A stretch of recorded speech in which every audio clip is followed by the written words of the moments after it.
Greetings, everyone. My name is Bridget Cabrera, she, her, hers, and I'm the Executive Director of Methodist Federation for Social Action. MFSA has been around for over 100 years, and we're a faith-based policy and organizing network. Our mission is to mobilize, lead, and sustain a progressive United Methodist movement, energizing people to be agents of God's justice, peace, and reconciliation. And we're so excited to continue to co-host this series of webinars with our partner, United Methodist for Kairos Response, UMKR. Before we begin, we want to acknowledge the land and the many lands that we are joining from, its history and all the being seen and unseen, known and unknown.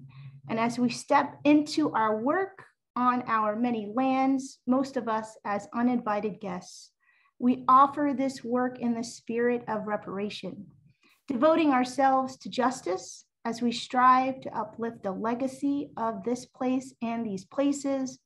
We invite you to acknowledge the Indigenous land where you are joining from and type that in the chat.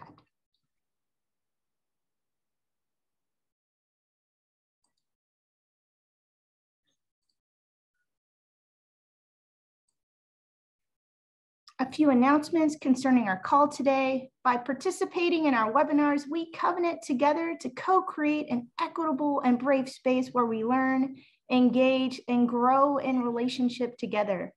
We are recording this webinar, and so the recording will be shared in the coming days. And as you have questions, please type them in the chat box. You don't have to wait for the Q&A time to do that. You can do that at any time. And closed captioning is available. It's also automatically generated, so do know there'll be errors and spelling errors in that, but that is available. You can click some things at the bottom of your screen to access that. Our moderator today is Teresa Basile. Teresa is a member of UMKR Steering Committee and their Communications Director. She's a member of the board of FOSNA, Friends of Sabeel North America, and previously served on the steering committee of the U.S. Campaign for Palestinian Rights. Teresa also serves on the leadership teams of MFSA and the California Pacific Conference and the Western Methodist Justice Movement, both of which mobilize United Methodists for action on a wide range of justice issues. Welcome, Teresa. Thanks, Bridget. It's great to be here and great to see so many people here with us today. I'd like to tell you a little bit first about UMKR. United Methodist for Kairos Response is a movement of clergy and laity in the United Methodist Church, responding to the call to action from Palestinian Christians in the 2009 Kairos Palestine document. We educate and mobilize United Methodists in particular for boycott and divestment and sanctions campaigns for Palestinian rights, and we advocate for changes in governmental policy. So I'd like to introduce first our exceptional panel. I am wondering if we have all of our panel with us here. And I am going to check that just for a moment. Yes. Wonderful. Our first panelist is Ida Tuma-Sliman. She has been a Palestinian member of the Israeli Knesset since 2015, representing the Hadash Party. She is chair of the Knesset Standing Committee on Women and Gender Equality, and Ida is a leading activist for feminist causes and the founder and past head of the Arab feminist group Women Against Violence. Born in Nazareth, Tuma-Sliman was previously the editor-in-chief of the newspaper Ittihad. She is frequently featured in reporting by news outlets around the world. Ida has been one of the strongest voices representing the Palestinian community in Israel. And we were expecting today to welcome another strong voice for the Palestinian people, the attorney and political analyst Diana Buttu. But a situation arose in the last few days that made it impossible for her to be here with us. So we are extremely fortunate and very grateful that Omar Shakir of Human Rights Watch was able and willing to join us on such short notice. Welcome, Omar. Omar Shakir is the Israel and Palestine director at Human Rights Watch, where he investigates human rights abuses in Israel, the West Bank, and Gaza. He was the lead author of their groundbreaking report in 2021, A Threshold Crossed, Israeli Authorities and the Crimes of Apartheid and Persecution, which has made a significant impact around the world. In other work he has done at HRW, Omar investigated human rights violations in Egypt. Previously, he worked at the Center for Constitutional Rights, where he focused on US counterterrorism policies, including representing Guantanamo Bay detainees. And we have with us Dov Baum, the director of the Economic Activism Program at American Friends Service Committee. Dov is an Israeli citizen who refused to do her mandatory service in the Israeli military. She is also a feminist activist and scholar who has taught about militarism and the global economy from a feminist perspective in Israeli and US universities. She co-founded Who Profits from the Occupation and the Coalition of Women for Peace in Israel. And she has been active with numerous groups in the Israeli anti-occupation and democracy movement, including Boycott from Within, Zochrot, and Women in Black. So welcome to all of you, and thank you for joining us today. For everyone now, we are in a very special week, in the middle of it right now, and it is called Israeli Apartheid Week. It is an activity and an event happening around the world when supporters of Palestinian liberation are raising awareness about Israeli apartheid and building campaigns in support of Palestinian rights. And that's exactly what we're doing here with this event. It's ironic that at the same time as Israeli Apartheid Week is happening, we are continuing to see massive protests in Israel. Hundreds of thousands of people are on the streets there, protesting the plans to limit the power of the Israeli judiciary and weaken the checks and balances among the branches of government in Israel. Those protesters' concerns are being echoed in demonstrations here in the US and other places, and by many commentators, some government leaders in the US and in Europe. Prominent liberal supporters of Israel are themselves expressing alarm. And from all corners, we are hearing the same repeated concern again and again, that Israeli democracy is at risk, that we must come together to save Israeli democracy.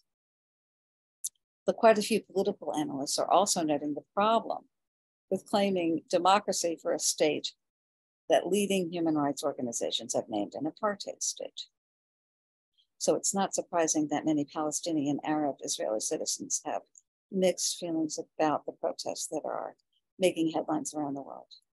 So Ida, I would like to turn to you first and ask you, as a member of the Israeli parliament and as a Palestinian Arab citizen of Israel, what are your views on the protests that are happening now, that are rocking Israel, and the concerns that we're hearing so much of in the press about this new governing coalition and their policies? Are you seeing a radical change from the past or an extension of it? What has the reality been for you in your lifetime, your experience of democracy? Teresa, I just got a message from Ida that she was cut off from the call and she will rejoin in a couple of minutes. She apologized. Right. Okay, well, we will come back to her. And Dov, you are an Israeli citizen living now in the US, but certainly know a great deal about Israel, and Omar does as well. So I'm going to put those questions to you. What are your views of these so-called pro-democracy protests and of what we're seeing in the press around the world about the dangers to Israeli democracy? And I will, either of you that would like to jump in, let me know. All right, Dov, go for it. You know, I live here in the United States, but I start the morning every morning with the news from Palestine, of course. And it's devastating. I mean, the increase in brutality and violence against Palestinians, both from the side of Israeli soldiers and the government and from Israeli settlers is heartbreaking. I think there are 83 people killed just in the last 3 months. And not to say anything about the hundreds of people who are arrested and injured and traumatized by these attacks. And at the same time, there are hundreds of thousands of people in the streets in Israel that I wish to join, who are calling for democracy for Jews, whatever that means. They are protesting a very severe change in government policies that is designed to take down the judiciary and to weaken the Supreme Court and allow the government, the very extreme right-wing government, to do whatever it wants in the Israeli regime structure, which is very scary. So I totally understand many of my friends who would not join these demonstrations, because these are big streams of thousands of Israeli flags and so much patriotism and such a focus on trying to regain some democracies that was never democracy for all. In other words, it was never democracy. I have very mixed feelings about it, because I really wish I could join. Can you elaborate on what you just said, that it was never a democracy? Because that is our theme here. In the context of the subject of apartheid, whether or not it exists inside Israel,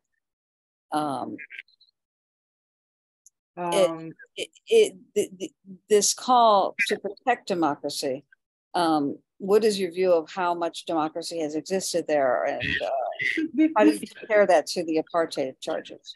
I think before we go there, and we will go there, that is the heart of the matter, and I'm sure Omar is our expert to talk about that. I want to say that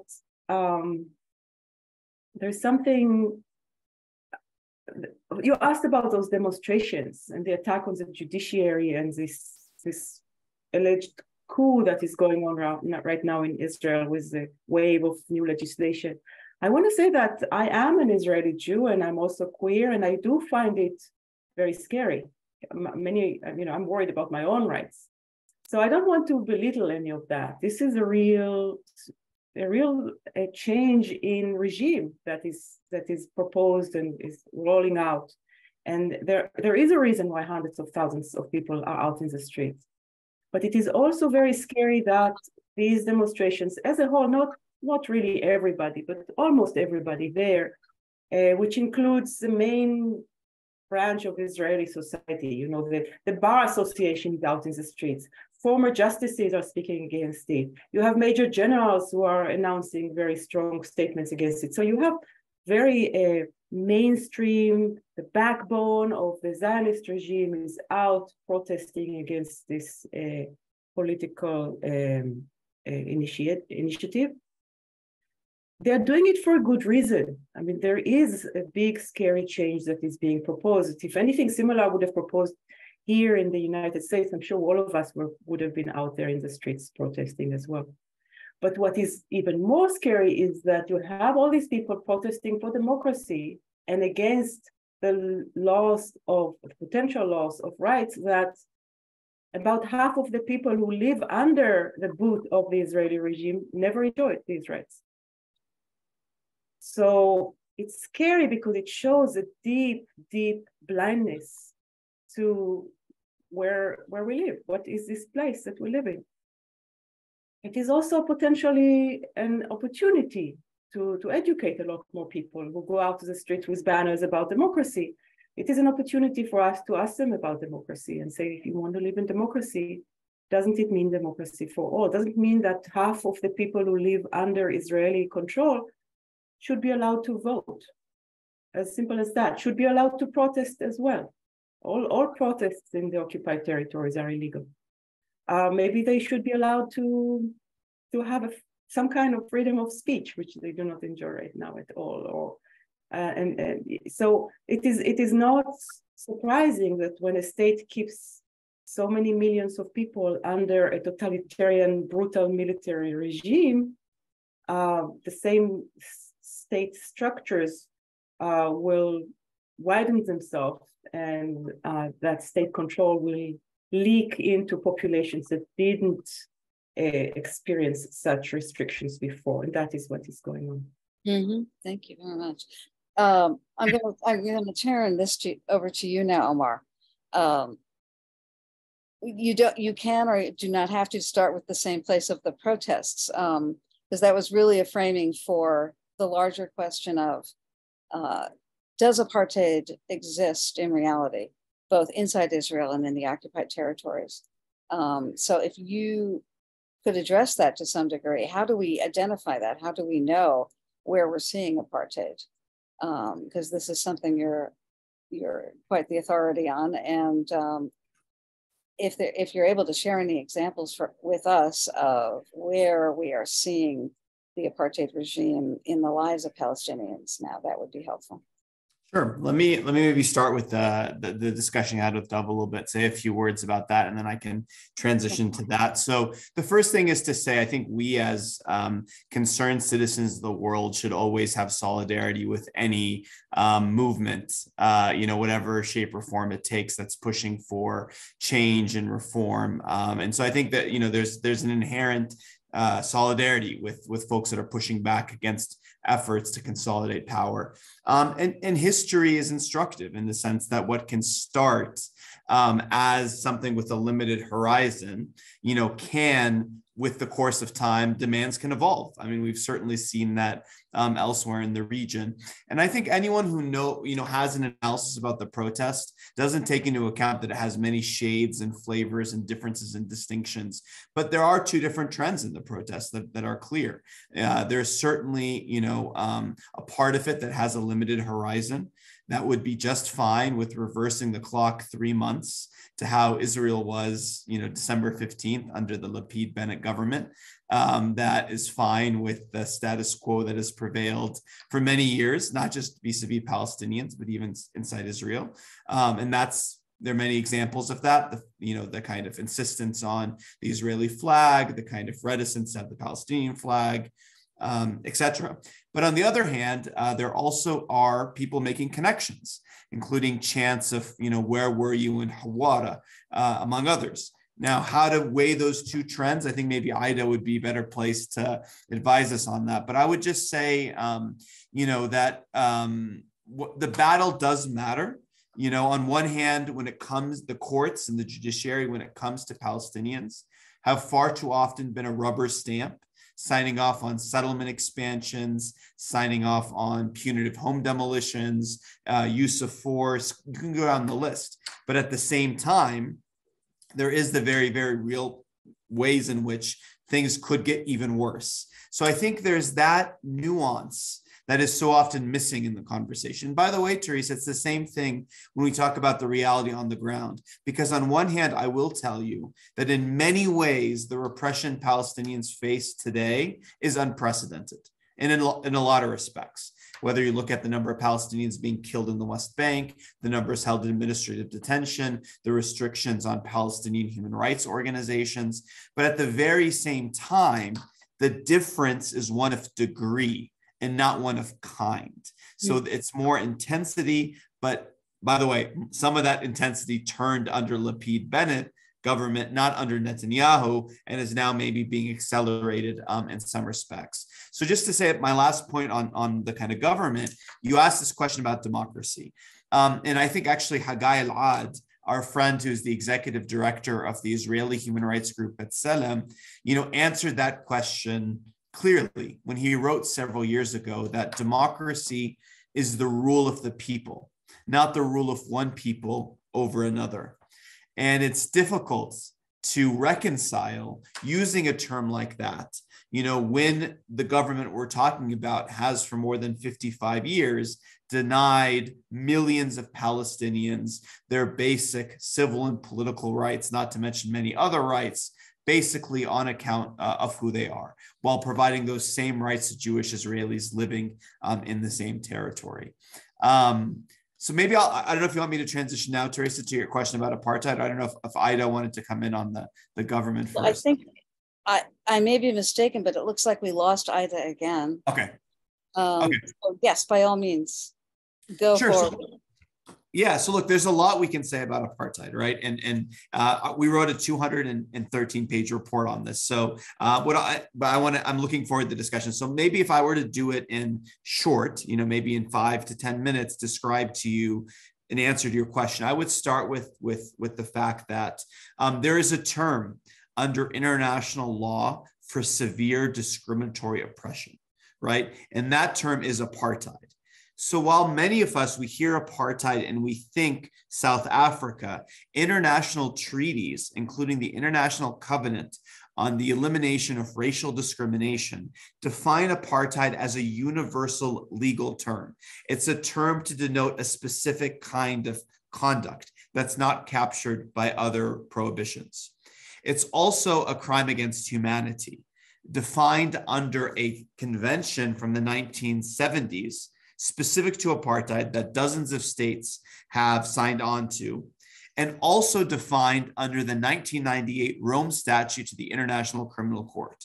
So apartheid as a crime, if I were to summarize what it means in 30 seconds, it basically means severe abuses, what are known as inhumane acts, when they take place in a context of systematic oppression by one group of people over another, and when those acts are committed with the intent to maintain the system of domination. So to summarize, you need inhumane acts, systematic oppression, and an intent to dominate. So Human Rights Watch spent many years looking at how Israel treats Palestinians. We did case studies. We looked at statistics we'd compiled over 30 years. We looked at the work of other human rights organizations. We then applied the facts to the law that I just mentioned, and we determined that Israeli authorities are committing the crime against humanity of apartheid, as well as another crime against humanity, persecution against Palestinians. And we found that, again, in short, I would say by concluding first, that the Israeli government has pursued a policy or an intent to maintain the domination by Jewish Israelis over Palestinians, in essence, by pursuing a policy that is fundamentally motivated by the desire to maximize demographic control by Jewish Israelis, and minimize Palestinians, and then maximize the land that Jewish Israelis have, while confining Palestinians to smaller and smaller enclaves. The maxim often used is maximum land, minimum Palestinians. Now, this policy looks different in different areas, right? From parts of Israel where there's a formal policy of Judaization of the Negev and the Galilee, areas that encompass 2/3 of the land in Israel and much of the Palestinian population, to the explicit policy in Jerusalem to, quote, maintain a solid Jewish majority in the municipality, which includes occupied East Jerusalem, and similar in the West Bank and Gaza, but we've documented that intent. So that's the first part of the analysis. The second part is we've concluded that there is systematic oppression of Palestinians by the Israeli government. Again, that takes different forms. In the West Bank, the Israeli government imposes dual legal regimes. So Jewish Israeli settlers who are living in settlements which are violations of the Fourth Geneva Conventions, are war crimes, are governed under civil law, while Palestinians are governed under draconian military law. So people who commit the same crime are tried in different courts, receive different sentences, different due process rights. There's also enforced segregation.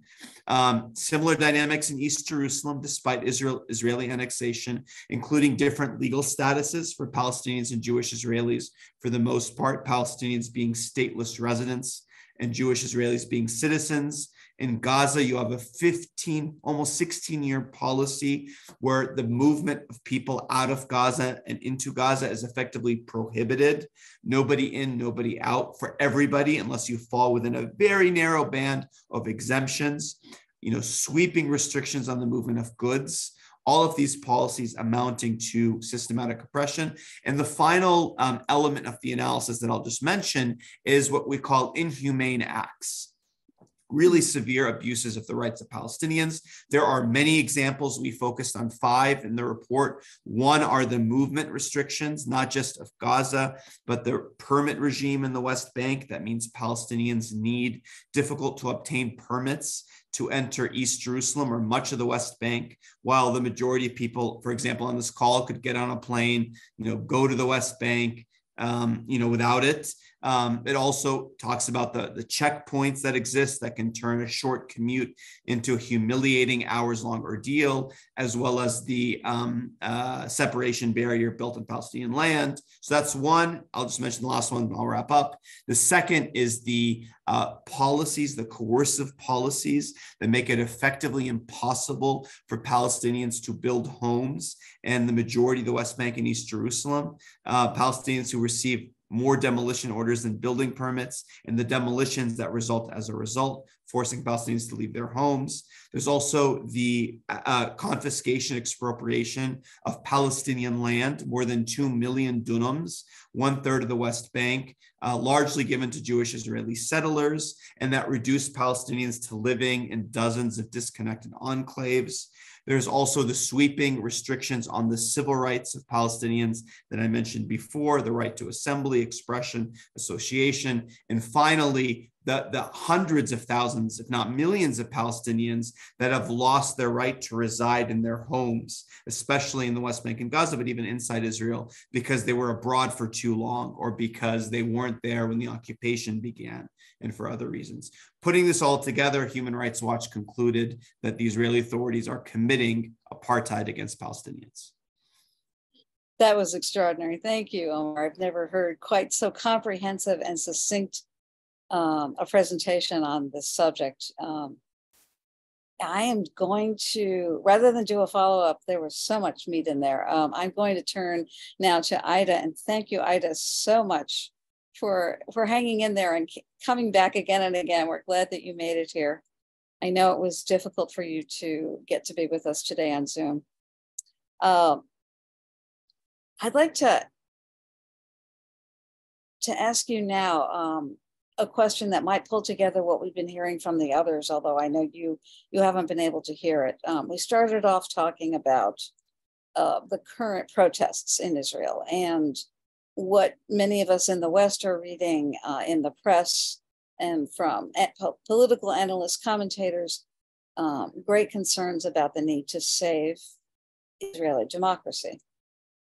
And we're looking at this in the context of the considerable reports that have come out for the last 2 years and previously about the Israeli apartheid regime that exists, according to some reports, in both Israel itself and in the occupied territories. Now, putting those two together, we might have a contradiction in terms there. So can you comment on that from your experience, both as a member of the Israeli parliament, the Knesset, and as a woman, a Palestinian citizen of Israel who's grown up in Israel? What is your experience of Israeli democracy, and what are your thoughts about these charges of Israeli apartheid, apartheid existing inside Israel? Okay, first of all, thank you for having me and inviting me to join you. Actually, I'm really sorry because I was a little bit late. This day is a legislation day in the Knesset, and I had to also be in an event in Ramallah. And it is one of those days where the opposition or the protest groups have declared as a day of disruption of the everyday life. So we had to be stuck in the roads, which is okay with me. Let them disturb and disrupt the situation. Anyway, thank you. And Omar, I'm happy to listen to you again and again. I have to say that as a Palestinian citizen of Israel and as an MK, it always has been, I'm supposed to be the evidence that there is no apartheid in Israel.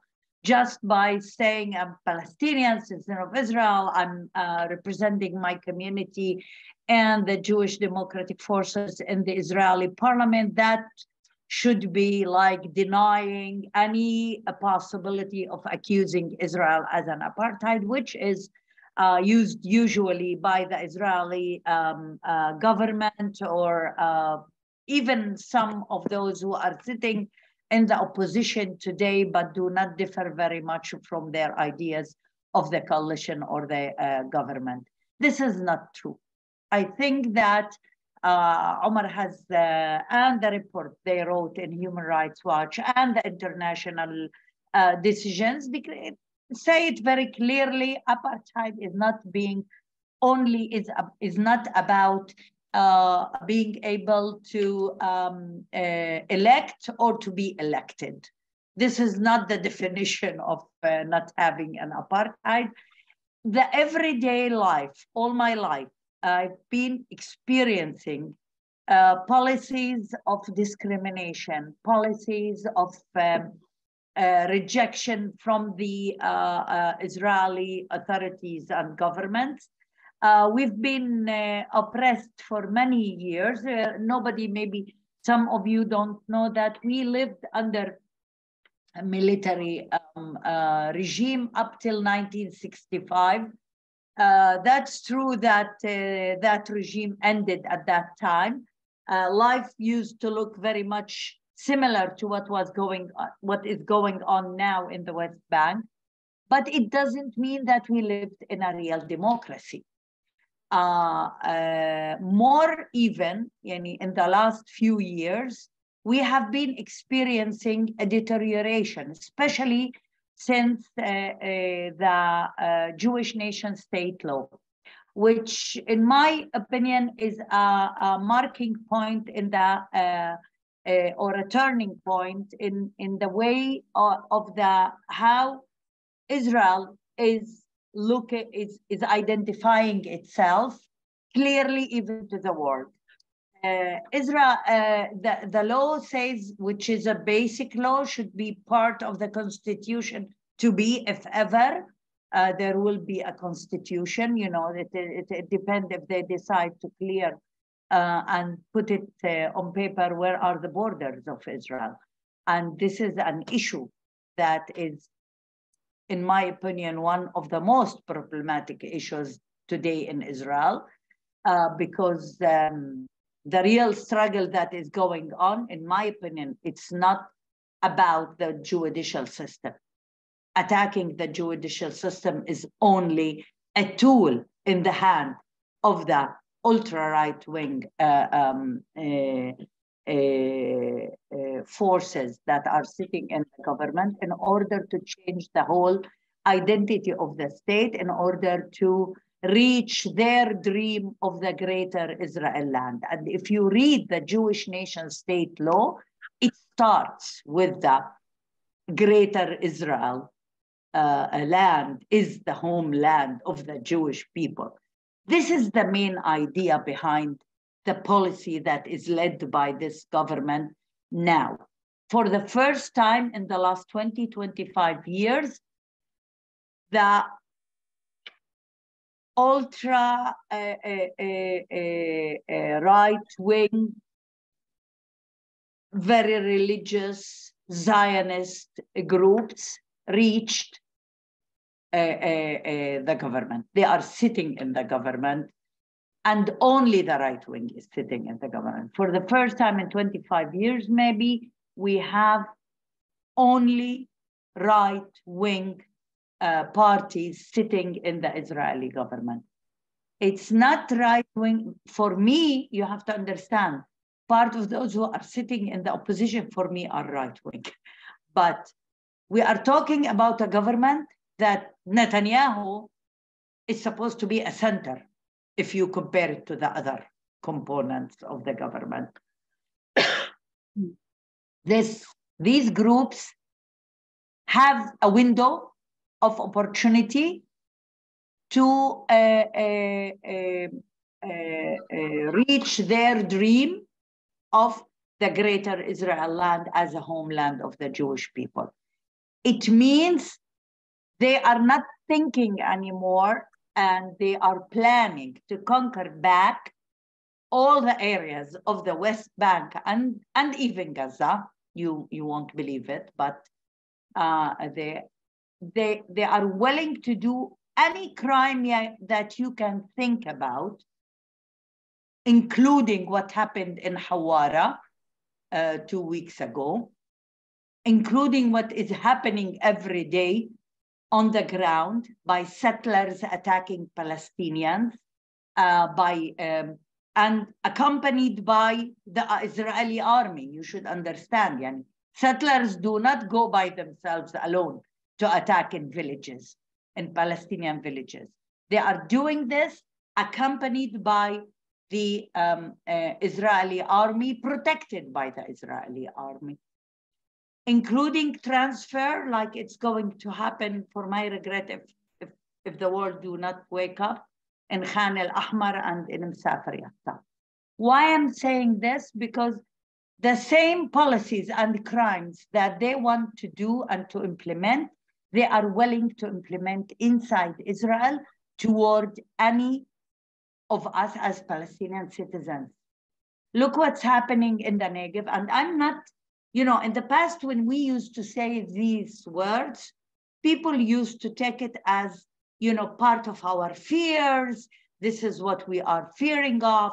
This is what we, maybe a conspiracy theory that we have in our mind. But anybody who wants to understand why these reforms are happening should read the coalition agreements that were signed by Smotrich, Ben-Gvir, Netanyahu, all of those guys. The agreements say clearly what I'm saying, that it might happen, the crimes. When they are saying very clearly that the demographic balance in the Negev and in the Galilee should be kept as a vast majority of Jewish. And we know that in these two areas, there is almost 50-50 or more than 50% in the Galilee who are Palestinians. You can understand that the settlers' way of thinking is controlling also how they are going to relate to us, even if we are citizens. They are willing to transfer Bedouin villages in the south, and they want to concentrate them in small areas and to take over the land. Isn't that the plan also for the Palestinians in the beyond the green line? This is the same plan. This is the same way of thinking. Part of the laws that are introduced, you know, last Monday, what we voted on in the Knesset, I mean, we were against, but the law was to cancel the disengagement plan law, the bill. Disengagement plan was the plan of withdrawing the settlers from Gaza and from the north of the West Bank after Oslo agreements. Now they brought a bill, and it is not only voted on a primary reading, but also in a first reading already last Monday, to cancel the disengagement plan and to give an authority to Israeli citizens to be residents of north of West Bank. What does that mean? You know, these looks like, why not? It's very simple language. It means getting back and building more settlements in north of West Bank, which is supposed to be Area A. Mm. So this is a very dangerous. We can see it by the different laws. One of the laws, why I'm saying it's going back only to close, that I said I'm supposed to be a witness or a testimony that Israel is not an apartheid because of being an MK. that might not happen in 2-3 years to come. Mm. You know that? First of all, because I might get sick of the situation and not be nominated, but this is not the problem. The problem is that now they have a bill introduced to the Knesset that, first of all, you know, people can be prohibited from running to an office in Israel if they practice incitement and racist positions, and if they have expressed support of terror. They want to cancel the reason or the excuse of being racist, as if they are saying you can be racist as much as you can. That will never avoid you of holding an office or being an MK. And on the other hand, there are the Supreme Court was very clear about, because usually they use supporting terror against us as Palestinians when they want to avoid us from running to the Knesset. They want now to change it, not those who are accusing you should be working hard to convince the court that you have been supporting terror for a long time and you expressed that publicly, and it's enough that you said one thing in your life that can be interpreted as supporting terror, you will not be allowed to run. And I'm telling you right now, just 2 months ago, there was a huge campaign against me because I named the young Palestinians who were killed when the Israeli army entered Nablus, because I called them martyrs, shuhada. This one word can be an excuse by the new bill not to allow me to run to the Knesset. Yeah. So this is not limiting our ability to be represented, and is not an attack on the right of political organization, then what is? Thank you.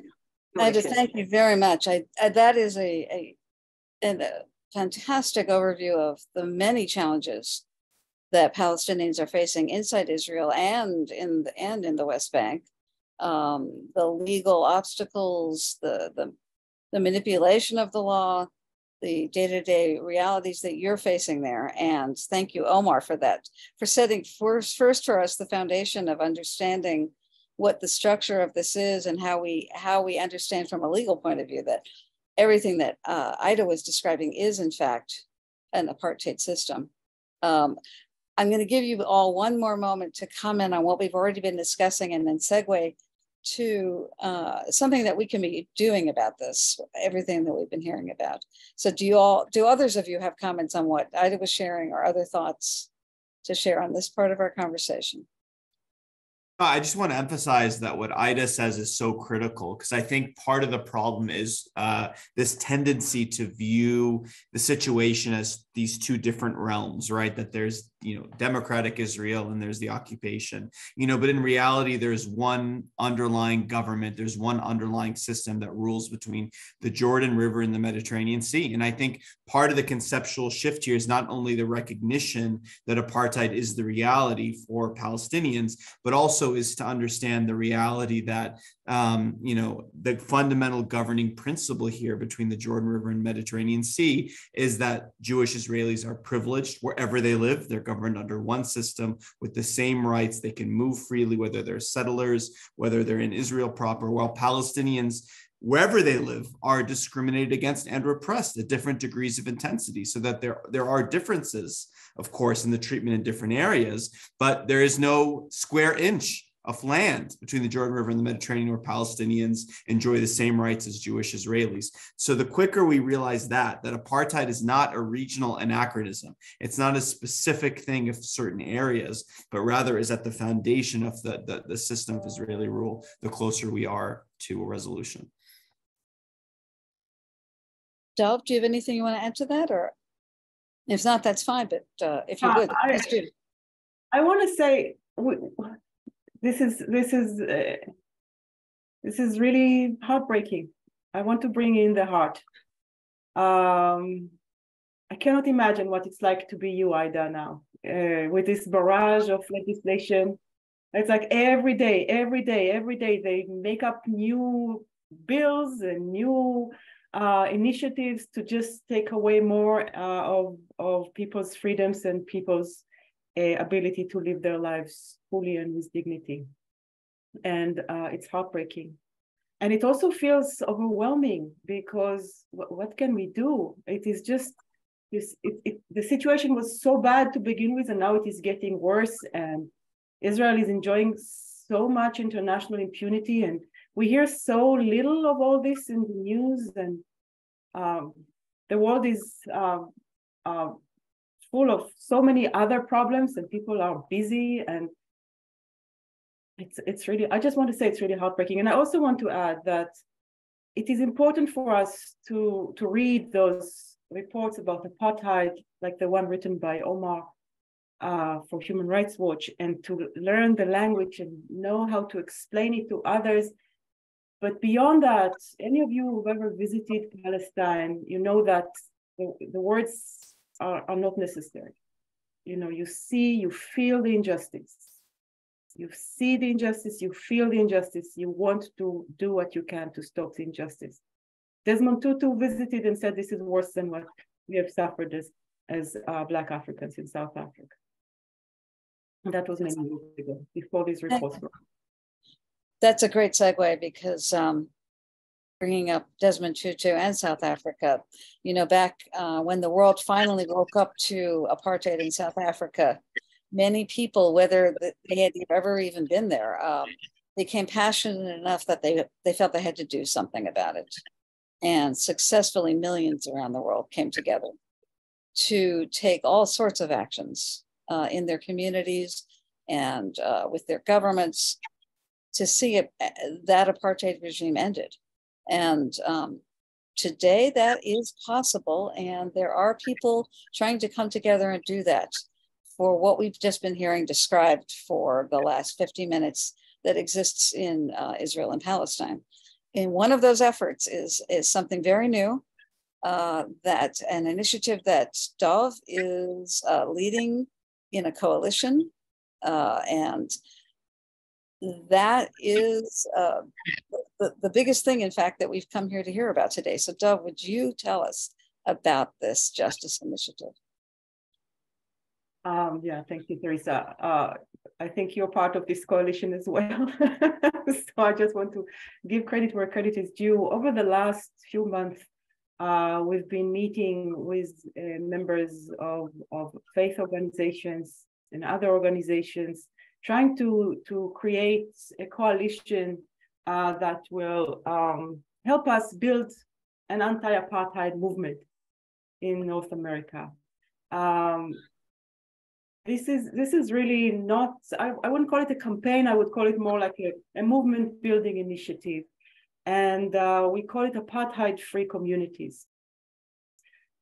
The idea is to focus now on apartheid, not because it's the only thing that is going on in Palestine. It is not. We still want an end to the military occupation, and we recognize that this is settler-colonialism. So it's really just that when you bring up the word apartheid here, I think in North America, people understand what needs to be done because they have the historical memory of South African apartheid.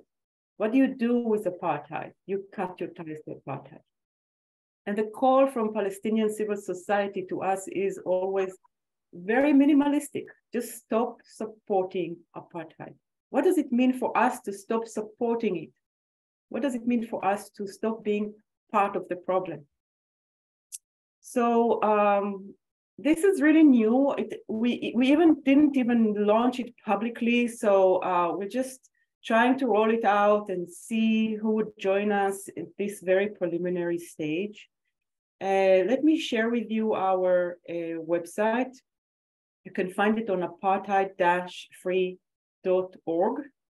So I'll share my screen. Let's see if I can do that. Here it is, apartheid-free.org. It's brand new and it's still a little glitchy, and there are some sections of the website that we're still working on. My apologies. So this is something that is work in progress. There's some language here. We will put on some resources like the reports about apartheid. The main thing really here is the pledge. So I will roll down here. That's the pledge. And we are asking communities to sign the pledge, not individuals. So I know all of us would love to show our support just by signing something online. And I hope you do a lot of that, but this is not a petition for individuals. This is a pledge for communities. And I will say more about what kind of communities we are reaching out to. But first, let me just read it to you. There is a symbolic part for this pledge. We affirm our commitment to freedom, justice, and equality for the Palestinian people and all people. We oppose all forms of racism, bigotry, discrimination, and oppression. And we declare ourselves an apartheid-free community. So this is the declaratory part of this pledge. And then there is also a pledge to take action. It is not a specific action that we are pledging to. And there will not be ever a descriptive idea of like, you have to do this or that, because we believe that different communities are really situated in different locations, geographically, as well as politically, as well as all sorts of other things. And the pledge is just to take action. It is not to take specific action, because we recognize that some communities, they need to educate ourselves and others about Israeli apartheid. In some communities, we can have some leverage with legislators, and maybe we can reach out to our representatives and ask them to do something. Now, there are many different types of actions we can take.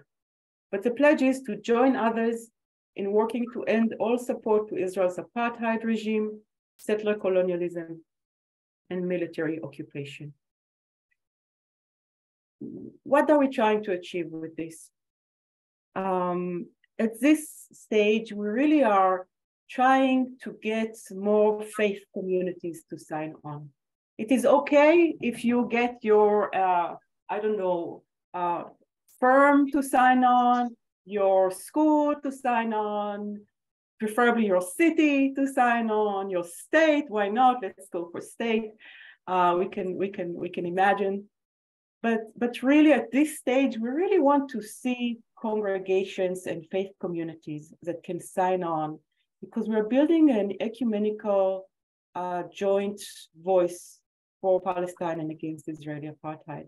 And it will help us create a network of congregations and faith organizations and denominations that can join joint actions, that can collaborate in taking on joint actions.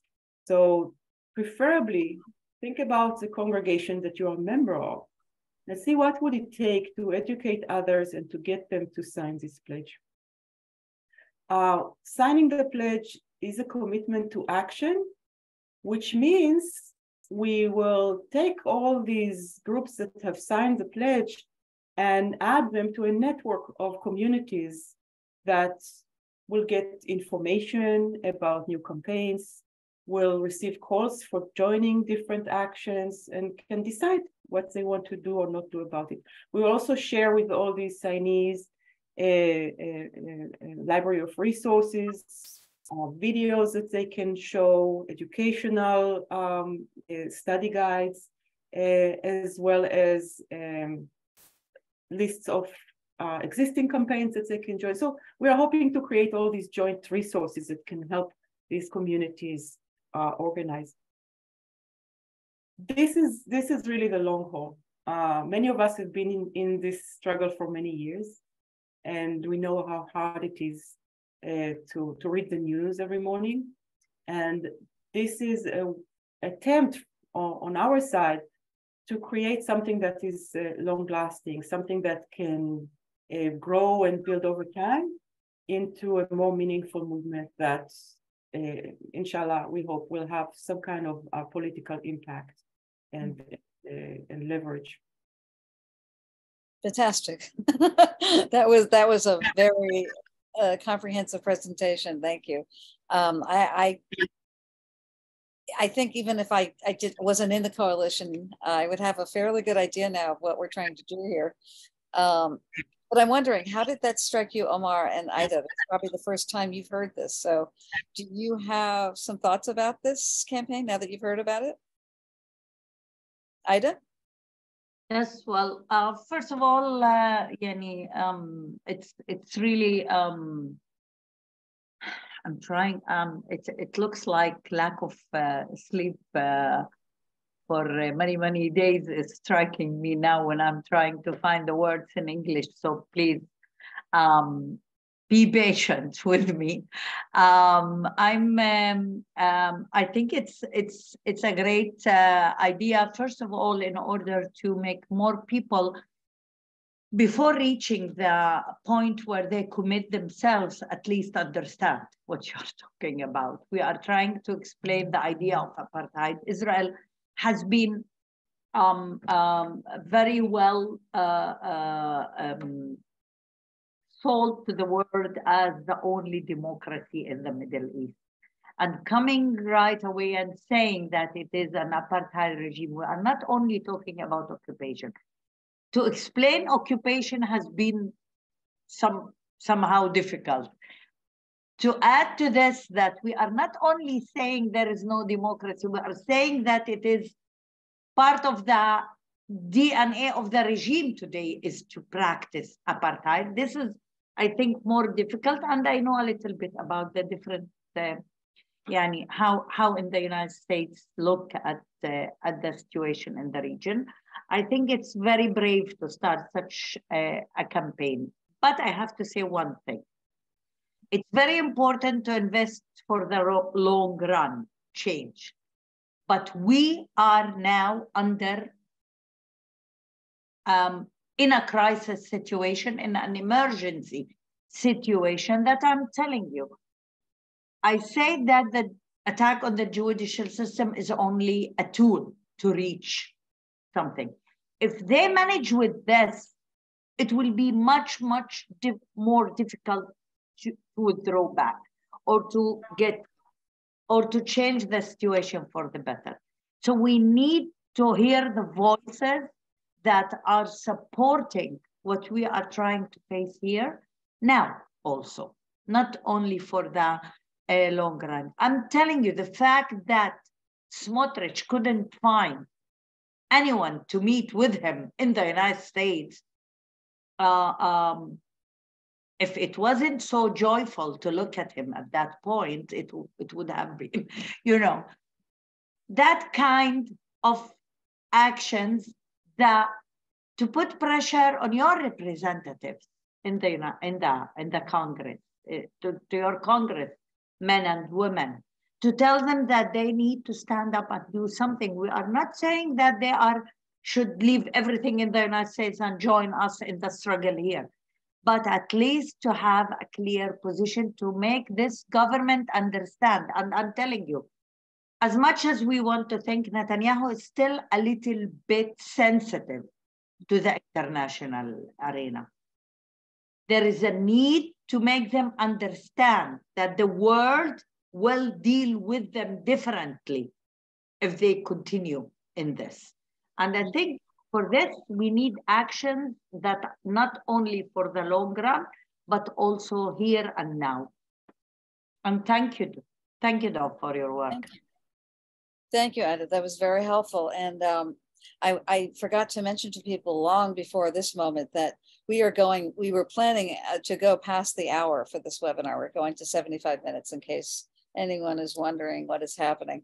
So Omar, your thoughts about this. Yeah, I'll be brief because I know we want to get audience questions. And I would just say I think it's a brilliant campaign. I think we're in a moment of unprecedented challenges with this new government. I mean, let's be clear about that. But at the same time, there's a moment of unprecedented opportunity because the fig leaf is being lifted in a lot of ways. I mean, this government, as I think Ida mentioned, says in its guiding principles that the Jewish people have the exclusive right to the land between the Jordan River and the Mediterranean Sea. I mean, they're putting apartheid with bumper sticker on their forehead. So that with that comes challenges because the facts on the ground get worse and worse, and we need to be clear about that. But at the same time, it makes our effort to recognize the reality of apartheid a lot easier because I've been briefing dozens of governments since our report has been released, and I can tell you that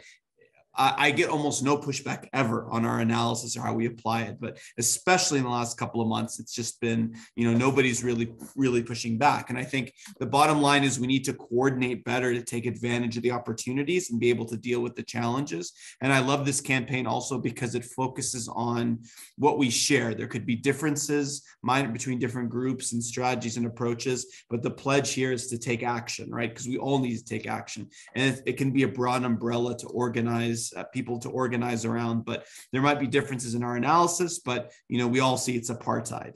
And that's, as Dov said, it's not to negate other narratives that are critically important, whether it's settler colonialism, occupation, they're all relevant and part of the picture. I mean, the law of occupation is a fact. Settler colonialism has been well written about and discussed by Palestinians and others. So I think there's something that's clarifying about the ask here. And so I'm glad to hear, and I look forward to hopefully working together on it. Fantastic. We would welcome that, I know. All right, as you said, we are going to try and get to the audience questions now, and hopefully we'll have time for at least a small number of them. And I will tell anyone who's been contacting me directly in the chat, I have not been seeing those because I'm not following the chat while we're doing this. But the questions that have been sent to Methodist Federation for Social Action have been collected. And let me take a quick look. Well, this is a short and simple one. Can you more clearly state how, if Israel limits free speech? Someone like to, and I will ask that so we can get to as many questions as possible, that our answers be somewhat succinct for these questions.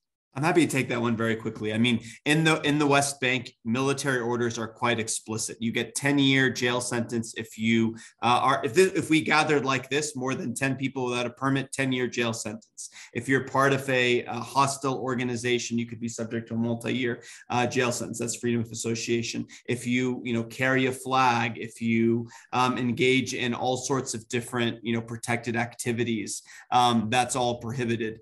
In Israel proper, the laws, including occupied East Jerusalem, which is annexed, the legal regime has some distinctions, but we've seen, and maybe that's best left to Ida, but there are different ways in which the laws are interpreted. But in terms of the West Bank, that's the answer. I'll leave it for Ida and Israel proper. Ida, limits to free speech?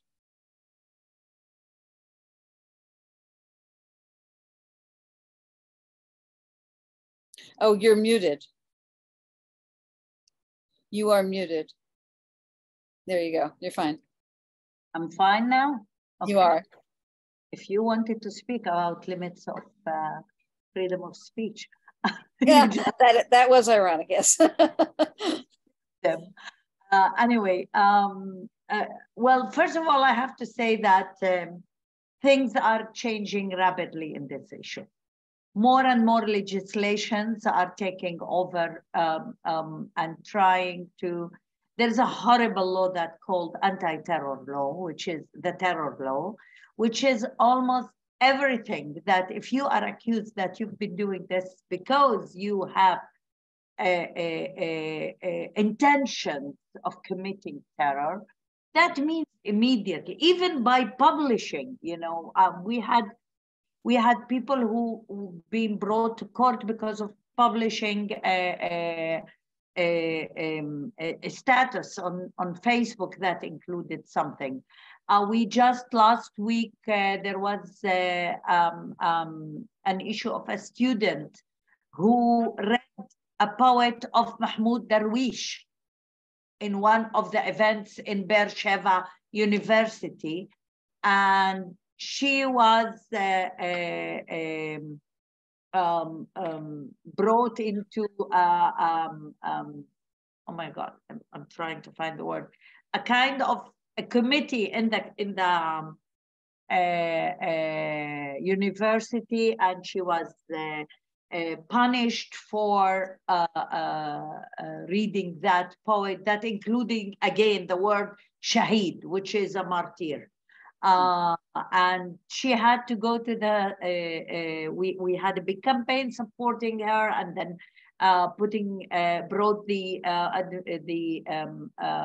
university into the Supreme Court for doing these steps against the student. We can see it also, for example, in the universities. Now there are a lot of limitations. We can see how the academy is afraid to allow freedom of speech and political speech in the university because of they are afraid of the government, and they are putting their pressure on the students to stop them from these actions. People are followed and on the social media, and followed by the security and police and so on, and intelligence. If they are advertising a call for a protest, they are called and they are warned by the police for taking these actions. It has been, there were also cases where we discovered that some of the activists are followed not in a legal way, or they are tapping them, or they are following them in order to collect information about them, and in order to make them afraid of expressing themselves. You can see it also, the limitations of, we never spoke about it very clearly, but I can feel it, the atmosphere in the Knesset. They are going crazy when we are saying the word occupation. Even in our speeches, if we are saying occupation, there's a big, huge noise in the Knesset, and they start screaming at you that there is no occupation. Yeah. What is happening, this is not occupation. You are a terror supporter. They lead a big campaign against, for example, the Arab leadership, saying that we are terror supporters, that we are inside for bloodshedding of Jewish citizens. And I'm telling you, this is reaching the community also, and you can feel it. We can feel it when we are going around. We can feel it when people approach us and start cursing us or attacking us. So this is, even if it is not by law, the drastic, horrible law of terror is there, but now also trying to limit, for example, prohibit having the Palestinian flag in demonstrations. But these are a number of other ways that it's being limited. Thank you. That was more than I realized, than I even knew was going on in terms of this, these limitations. And of course, there is, maybe someone mentioned this already and I missed it, but there is the prohibition on commemorating the Nakba. Another example. All right, I think that we are going to have time for just one more question. And this is going to be for Dov, about apartheid-free communities. If we approach a congregation, what does it look like in a logistical sense for that congregation to sign the pledge? Do they post it on their website, hang a poster in their church foyer? campaign now public so we can begin to activate and utilize the pledge. And besides those answers, which might be very short, Dove, can you say a little bit about what it might look like to bring your community, your congregation to that point of signing the pledge? What might some of the steps be? How can you get there? Wow, this is lovely. This is so practical. So something for us to do. It depends, I think, on the congregation you work with. In many of the cases, it is sometimes a long process to bring other people along, you know. So it might be a process that can be planned for the next few weeks or month even, of starting an educational effort, bringing speakers, watching videos and films, and starting a conversation group, getting people to care and to ask questions and to clearly share their concerns. I think there's a lot of fear around talking about Palestine. This is our side of the restriction on free speech in the US. I think there is a lot of fear about saying the word Palestine in some areas. If your congregation has already done that and is already a congregation where people are familiar and caring, then there are all sorts of different ways in which you can bring this forth and get everybody to agree to sign the pledge. Signing the pledge is very simple. You just go on the website and you fill a little form, you click on join. But this is just the beginning. This is just the beginning, signing the pledge, because it is a commitment to take action. And what is that action?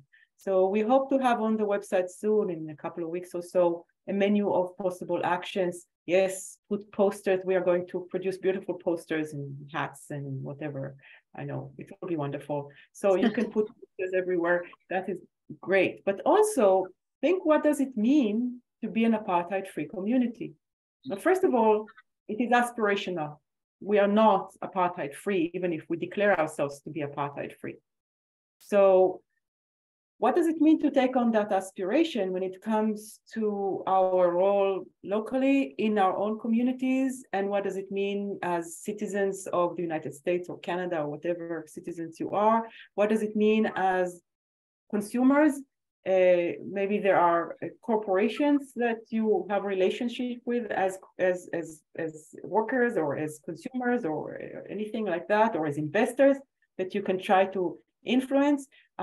We would like our denominations to also divest from Israeli apartheid. What does that look like? What does it mean in your own, I don't know, mutual fund investment, pension fund, whatever?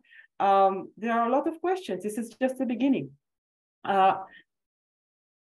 The thing is that taking a commitment like that is not new. We have all done that in the past, or else you wouldn't come to this call today. Yes, we have these commitments. We have made such commitments.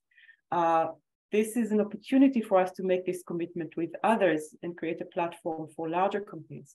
So hopefully, people asked if this is already public. Yeah, the website is out, so it is public. We are not doing a big push to share it widely yet, because we want to share it widely when we have signatories. You know, we want to show that there are already many communities and congregations that have signed. So we're hoping to do a push for more publicity only in June. If your congregation is able to become one of the foundational communities that help sign the pledge in this next couple of months, because you're fortunate enough to be part of a very progressive community, that is fantastic. You know, we really welcome that. We want to see more congregations to sign on in the next couple of months. But even if not, there is a lot of work to be done to create it. Hopefully, we want to see hundreds of signatories, and we want to create that network to get all of our denominations to divest from Israeli apartheid. We want to create networks of action in Congress through that. It is absolutely necessary and absolutely urgent, as Ida said. Mm-hmm.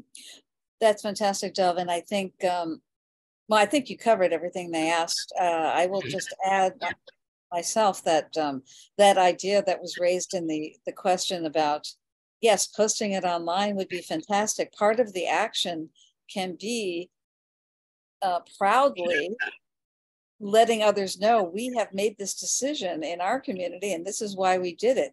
Now join us. Dov, I'm wondering if we can give them, if you will do that in the chat, if they'd like to get in touch instead of going to a website, get in touch by email. Can you put in the chat the best email for people to use to ask questions about this initiative? Sure, I'll do that. Okay.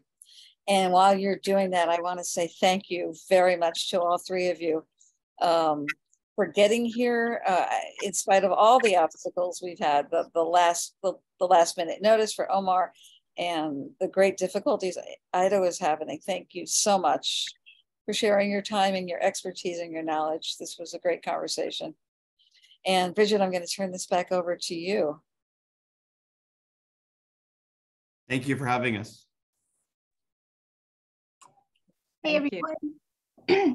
Thank you, everyone, for joining the call and to our amazing speakers. We have heard a very clear call today to organize in our faith communities and join this movement. We'll put that link in the chat again, just so that everyone has it. It'll also be sent with the resources.